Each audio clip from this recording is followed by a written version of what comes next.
The alchemists would often make this parallel between the philosopher's stone and the body of Christ. I didn't like the way the show started.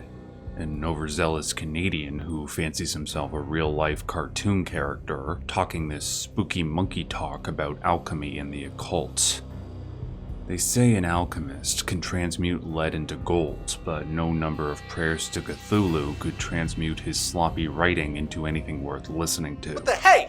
You better watch what's coming out of your mouth, you PS2-looking permanent constipation face-having asshole! What, you think just because we have the same first name, suddenly you know everything about me? Get out of here and let me do my damn job! God. He was the kind of guy whose favorite Hayao Miyazaki movie was Spirited Away, but on the odd occasion he'd be around another human being, maybe at an anime convention. He'd say it was The Wind Rises, just to seem special. What a pretentious hipster. Alright, that's it. You're dead, Max! Fat chance. I played a lot of games in my youth that I definitely should not have played. For instance, I famously stated that I played the first Silent Hill game when I was 6 years old. Yeah, thankfully I didn't suffer any psychological damage from that game because my brain couldn't process what those limited polygons were trying to illustrate. No, that happened when I was 9 years old, when my older cousin let me borrow his copy of Max Payne. He definitely should have known better, given that he's 19 years older than I am, as well as the fact that the game featured a dead baby in the first 5 minutes. This was the game that gave me nightmares for years, but not nightmares of dead babies, just of me having to play the game's janky nightmare levels in perpetuity until the end of time. But putting aside the opening and the nightmare levels, I loved the game to pieces. And the main reason why, oddly enough, was not the violence or the bullet time mechanics, but rather its story, which is a common sentiment that I have seen expressed by other traumatized adults who grew up with the game. Its plot surrounding the takedown of intelligent corporate masterminds was obviously so much better than, say, when Final Fantasy VII did it, because you know, the story was more mature. It was about drugs, and why is that bed vibrating? Of course, this sentiment towards Max Payne's story springs forth from my inner child, not the 31-year-old adult who hadn't played the game for over a decade. In order to rectify this cognitive dissonance, I wanted to go back to Max Payne to see if the story was as good as I remember it, to see if it could stand toe-to-toe with the stories of Silent Hill 2 or Metal Gear Solid 2, which released the same year. To my shock, the story ended up being sophisticated, but not in any of the ways I expected. Aside from the charming, joyfully dark irony of the main character's dialogue, everything else about the story, from the narrative structure to the characterization to the plot's central conspiracy, is frankly pulpy and predictable. It's not that great. However, it is the way in which the game acknowledges the story's structural weaknesses and plays with them that Max Payne's true brilliance shines forward. In a way, the story of Max Payne was a perfect microcosm of the era when games were trying to be taken more seriously, but not too serious as to push away their audience or take too much time away from the two-pistol bang-bang. It managed to find an enormous joie de vivre in some of the darkest, most psychologically disturbing circumstances, a near impossible balance. And yet, the combination of Sam Lake's beautifully twisted psyche with the development team over at Remedy somehow made it work. And let's not neglect the fact that Remedy's subsequent games, namely Alan Wake and Control, were written in such a way to retroactively make the mythology in Max Payne have deeper meaning than it did in 2001. And some of the things it does are mind-blowing. So, before you grab your pills and existential depression, I will kindly ask that if you end up liking this video, please give it a like. And if you like the type of analysis I do here, please consider supporting me on Patreon or joining my YouTube member section. I will leave links to that in the description box below. Now, without further ado, let us jump into the wonderfully twisted world of Max Payne. Though I just described Max Payne's story as pulpy, that isn't by any means a wholesale condemnation. For instance, the tendency for pulp fiction to lean into quick pacing works wonderfully for the game's opening. The first 5 minutes are a very cohesive summation of the plot to come, with all its dark themes, its tone, and Max's brooding characterization. The game immediately hooks you in with violent imagery that was not only foreign to video games at the time, but generally foreign to most other forms of media. Like I said before, the sight of a murdered baby is a quick and effective way to not only get any player to empathize with Max, but to communicate to the audience the type of mood this game will have. Or so you would think. Max's wife and daughter were murdered by junkies amped up on a new street drug known as Valkyr. Naturally, given that Max Payne works for the New York Police Department, he takes a special interest in that case, hoping that he might be able to exact revenge against the dealers and suppliers. A specific type of revenge that the legal system will cover up with oh-so-glorious terms like probable cause. 3 years after his family was murdered, he gets a tip that the local mafia, the Punchinello crime family, were trafficking Valkyr. Max's colleague at the Drug Enforcement Administration, a man named Bibi, tells Max that something recently came up with the Punchinello underboss, a man named Jack Lupino. Bibi arranges a meeting with Max's former colleague, Alex, who possesses the information that will lead to a break in the Valkyr case. This brings Max to the local subway station, where, to his shock, he finds thugs working for the Punchinello family attempting a bank robbery. At this point, Max, and by extension the player, have all the justification they need to set everything right through violence. But by the time the shooting starts, this ultra-serious tone slowly begins to unravel, like a 90-year-old grandmother opening up a Christmas present. See? I can make overly elaborate metaphors too. My first hint that Max Payne's story was going to lean into cliché should have been the titular character's name and the fact that the story centered around a hard-boiled cop, which is one of the most cliché character archetypes in existence. Instead, what really began to break my immersion were the mobsters. Yeah! Oh my god! Oh god, you shot me! Ah! Like, am I supposed to take that seriously? What the hell are you standing around here for? They're bombing us! What are you doing? You're doing nothing! Okay, fine, that's just the one character, Vinny Gognitti. But all the other mobsters have more exaggerated accents than characters on The Simpsons. At any moment, I was literally expecting one of them to make me an offer I couldn't refuse. I am going to make you an offer you can't refuse. Okay, well, at least it was the Russian mobster saying that. Points for originality, I guess. It's not just the voice acting, though. The bad guys are all written to be so stereotypically evil that they make the Goombas from Super Mario look three-dimensional. I tell you, Candy, I was so depressed, I strangled them both with the video game cadence.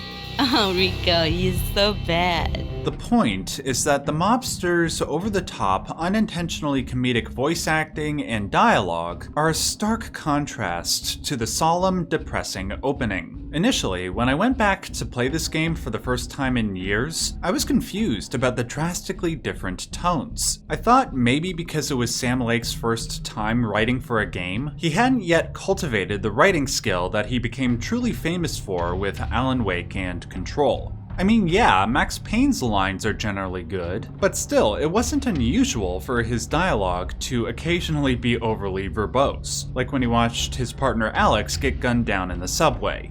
There was nothing I could do. He was dead.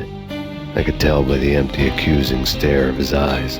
Really? You couldn't tell by the big gaping wound in the back of his bald head? Oh, and by the way, Alex's last name is Balder, in case you're wondering how far the game deviates from seriousness. But before my nostalgia for Max Payne could be replaced with disappointment, something happened that made everything click into place, that made me realize that what Sam Lake was doing was actually genius. At one point in the game's second hour, Max comes across a television screen depicting a fictional TV show, titled Address Unknown. The red curtains and monotone narration instantly reminded me of the Black Lodge from the television show Twin Peaks, a show that Sam Lake references in his games more than Bruce Campbell cameos in Sam Raimi movies. This was significant because both Lake and the director of Twin Peaks, David Lynch, are famous for their off-putting styles, where they take things that should be opposite to one another and unite them into something that works. Specifically, the worlds of reality and dreams, the cliché and the novel, the serious and the goofy.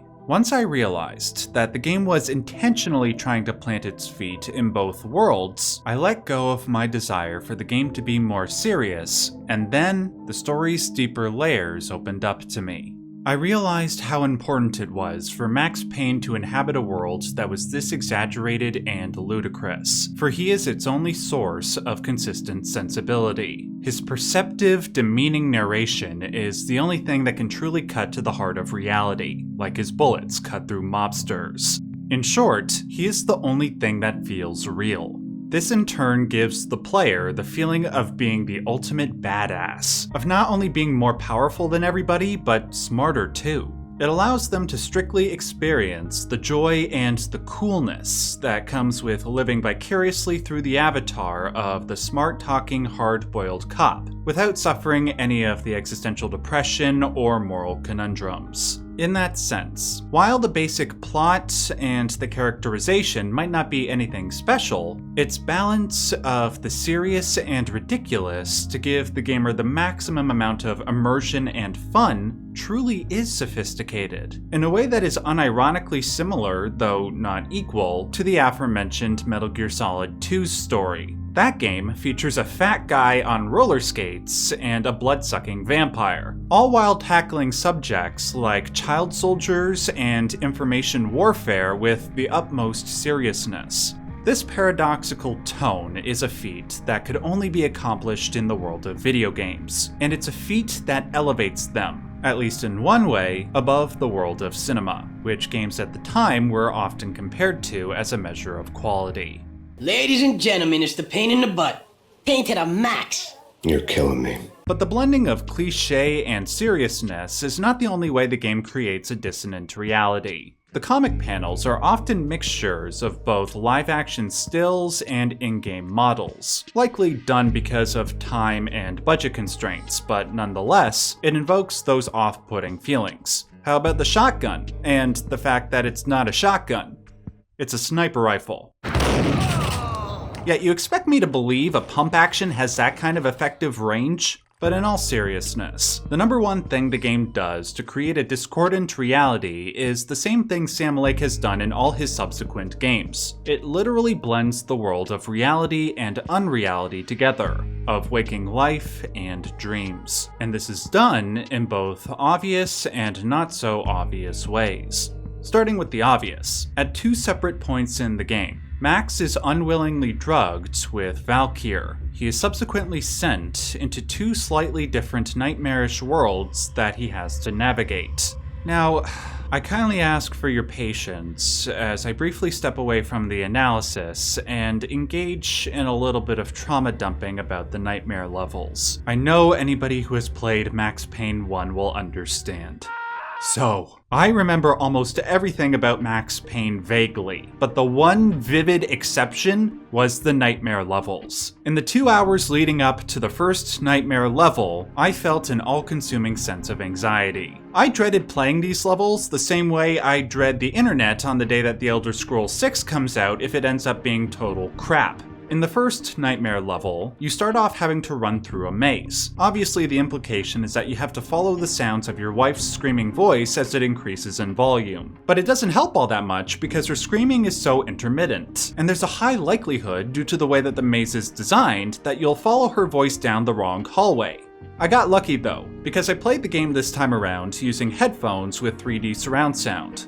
Unfortunately, the relief this provided was not enough to dull the pain of the life-sucking, worse than any escort mission ever section where you have to follow the blood trails. In pitch black darkness, you have to use Max Payne's jump controls to leap from one blood trail to the next. To those who never played Max Payne, this doesn't sound that bad, until you realize that the blood trails are so thin that they might as well be two-dimensional, and when you have to jump from one to the other, it's like Max is playing hopscotch while wearing rollerblades and a randomly firing jetpack. Worst of all, you have to do this again in the second nightmare level, except it's vastly more complicated. Look, there is a reason why if you look at any of the top 10 best games with the worst levels list, the nightmare levels from Max Payne are always on there. They are absolutely atrocious. But putting aside the mechanical stupidity of these levels, they are richly emblematic of one of Sam Lake's primary sources of inspiration, that being the psychoanalytic tradition. Where Remedy's subsequent games, Control and the Alan Wake series, borrow explicitly from Carl Jung's theories, Max Payne appears to borrow strictly from Sigmund Freud's basic theories regarding the symbolic language of dreams and his elaboration on the idea of the uncanny. However, my perception regarding the lack of Jung's influence changed in 2024, not only when I replayed Max Payne, but when I played the Night Springs DLC for Alan Wake 2. Spoiler alert for a small segment at the end of the DLC's third episode. In that episode, the character Tim Breaker finds himself in a place that is, quote, at the edge of the multiverse, devoid of color and energy, an entropic wasteland. In that location, he finds dark pages filled with pale words, which those documents describe as the underlying tissue of all reality now exposed. Following this, the player goes through a text adventure where the Bible verse John chapter 1 verse 1 is invoked. In the beginning, there was the Word.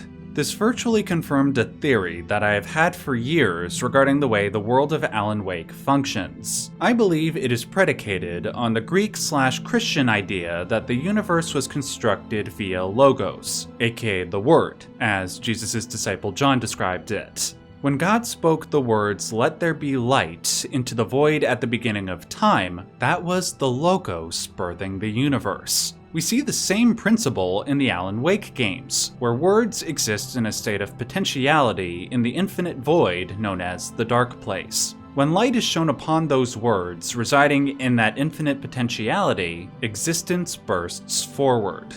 Finally, if you arrange those words in that potentiality into the form of a story, those worlds we thought were relegated to the realm of fiction, to imagination, actually become real. The primary example we see of this is with Alan Wake's creation of the Alex Casey character, who is essentially a different universe's version of Max Payne, but more importantly, a legally friendly version at that. As for how this is relevant to Jung and Max Payne, we look to the supposed insanity of the Punchinello underboss, Jack Lupino. Secret, living under the skin of reality. I've seen it. The corruption of flesh. I don't need the words! I'm beyond the words! Hearing him say this blew my mind. What seemed like nonsensical ramblings back in 2001 retroactively takes on deeper meaning in 2025. Now, it seems that Max Payne was also predicated on the same mythological and psychological idea of the Logos. Though there's an important qualifier to Lupino's speech. He says he's beyond the words. What does that mean? Well, I'll come back to that in a minute. Let's further explore the implications of Max Payne sharing the same metaphysics as the other games by returning to psychoanalysis. As Alan Wake established, and as Jung proposed via his theory of synchronicity, anything conjured up by the mind has a certain degree of physical reality to it. For example, the aforementioned dark place is the physical version of what Jung would refer to as the mental collective unconscious. The words that reside in that unconscious can be interpreted as logos, but they can simultaneously be interpreted as what Jung would call, or as Dr. Darling from Control would call, archetypes. These are the building blocks, the universal patterns that show up in both real life and in our stories. Now, one of the most prominent archetypes that Jung pointed to was that of the shadow. The notion that every conscious being has a dark side that they have difficulty reconciling with. The equivalent of this in Alan Wake would be his shadow, Mr. Scratch. If we go with the notion that Max Payne shares the same universe, one could reasonably interpret the other Max that we see in his nightmares as his shadow. The fact that his shadow side is who kills his wife and his baby in his dream is likely symbolic of the guilt that the real Max feels over their death, that he is somehow at fault. Most terrifyingly, though, is the possibility that his shadow side is not just a hallucination, but something very real. The most interesting thing this retroactive world building does, however, is give the first Max Payne's various mythological references a deeper degree of meaning. Both Jung and Remedy's games posit that the worlds that inhabit the multiverse are predicated on stories. Thus, we inhabit stories. And just a quick side note, in a way, this gives an unironically good reason why Max Payne has more plot armor than Ganondorf. He's the hero, and the hero has to survive, or at least accomplish something heroic before he dies. Otherwise, it's not a good story or a good game. But back to the main point. As we see in Remedy's games, the worlds built on different stories will often merge with one another, causing crossovers with characters, plots, or both. The biggest example is with Norse mythology. In Alan Wake, we have the characters of Odin and Thor, whose appearance, at least, was obviously influenced by the same Norse gods. In Max Payne, Jack Lapino says he has become the monstrous wolf Fenrir, or as he refers to himself, Mr. Beast. That's... well, it makes sense. I mean, they both did some pretty shady stuff with money. The references to not just Norse mythology, but references to the concept of hell and the end of the world are numerous. There's Ragnarok, Aesir, Valhalla, the character Alfred Woden and his links to the aforementioned Odin, Charon, the Cold Steel Mill with its omnipresent fire, and let's not forget Valkyr. Initially, all of this seemed like tongue-in-cheek symbolism to illustrate Max's descent into hell. But given all the established links to other games in the Remedy universe, there might be a more disturbing reality to all of this. Max might actually, literally, be living his own personal Ragnarok, a hellish reality brought about by the enormity of his inner torment. Now, is this true? Well, I suspect we might find out soon enough. After all, Remedy is working on the remakes for Max Payne 1 and 2 at the time of this video's release. I suspect that when these games release, they will lean into this interpretation, and in turn, set up the crossover we have all wanted to see, where Max Payne will cross the legal boundary and officially become a part of the Remedy universe. And when he does, I wonder if he will, at some point, go beyond the world of words and realize his true fate, as he briefly did while under the spell of Valkyr. You're in a computer game, Max.